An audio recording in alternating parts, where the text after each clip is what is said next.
Today we're going to do something a little different. We are going to pull out the measuring tools and I'm just going to show you all how to properly measure your ingredients. Okay, so you probably feel like, I don't need this video, I already know how to measure. But you never know, you might be doing something wrong, especially when it comes to these common ingredients here.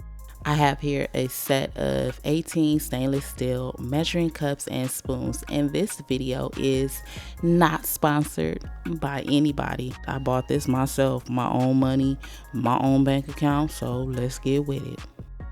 So first things first, we're going to clean these off, and I'm going to use these 3 measuring cups here, and then I'm going to use a few measuring spoons, and then I'm going to use my butter knife just to level everything off. So first, let's start with the flour.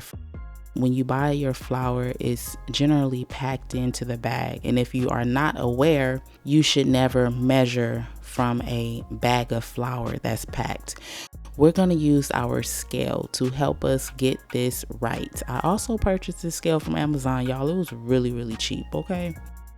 So first, let's weigh the measuring cup. Okay, we're going to weigh this in grams. So this is 104 grams. So I'm going to lock in that number by pressing tare. So yeah, look, this is me. I'm ready to bake a cake. I'm going to get my measuring cup and my brand new bag of flour. I'm going to scoop in or press in 1 cup of flour, and then I'm going to level it off so that I can bake my cake, and it's going to come out really good and dry because I measured it totally wrong. Okay, so we're going to take a look at how much we really have in this measuring cup.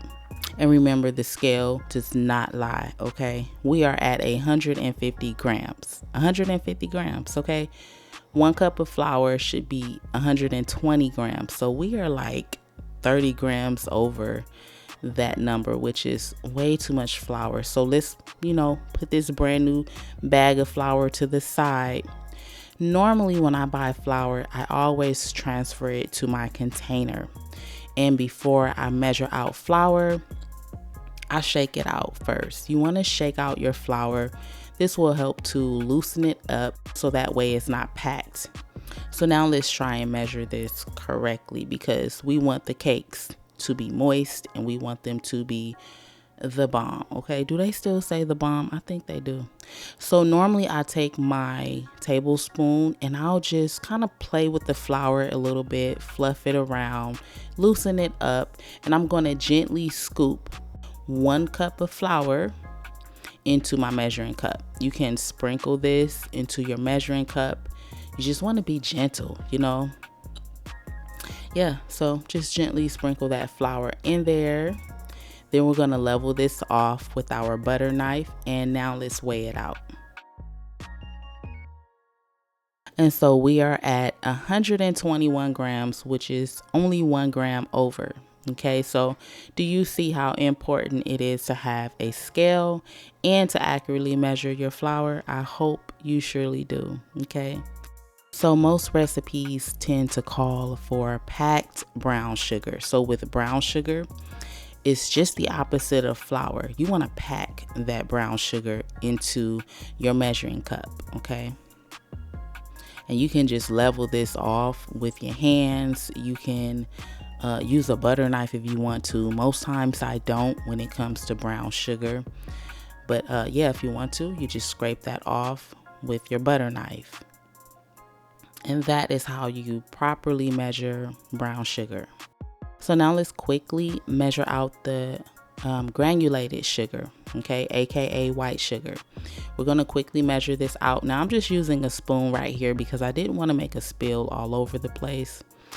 If you see any like chunks of sugar like this, just use your spoon and just break that down, okay?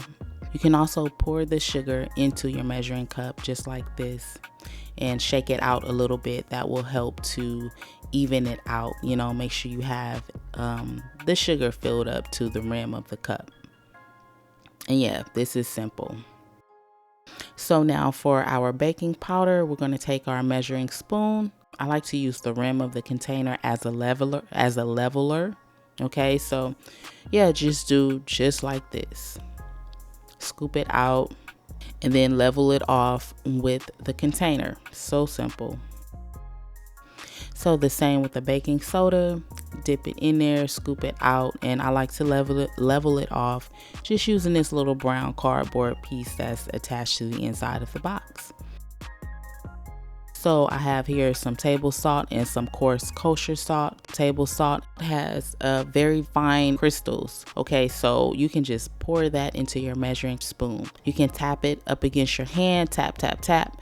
That will help to, get rid of that excess salt. And so now you can do the same with kosher salt. Kosher salt has larger crystals, okay? So you just want to pour that into your measuring spoon, tap it up against your hand. That will help to level it off as well. So now let's measure out this vanilla extract, okay? You just want to pour that in there up to the rim of the measuring spoon, and that's it. So liquid is the same. For the canola oil, I'm using a liquid measuring cup, not a dry measuring cup. You want to use liquid for liquid and a dry measuring cup for dry ingredients. Pour your canola oil or whatever type of oil or water that you have poured into your liquid measuring cup. Bring that up to eye level and look at it and make sure that you're measuring this correctly. Thank y'all for watching. I hope this video was useful to you. Click that like button and I will catch you guys in my next one.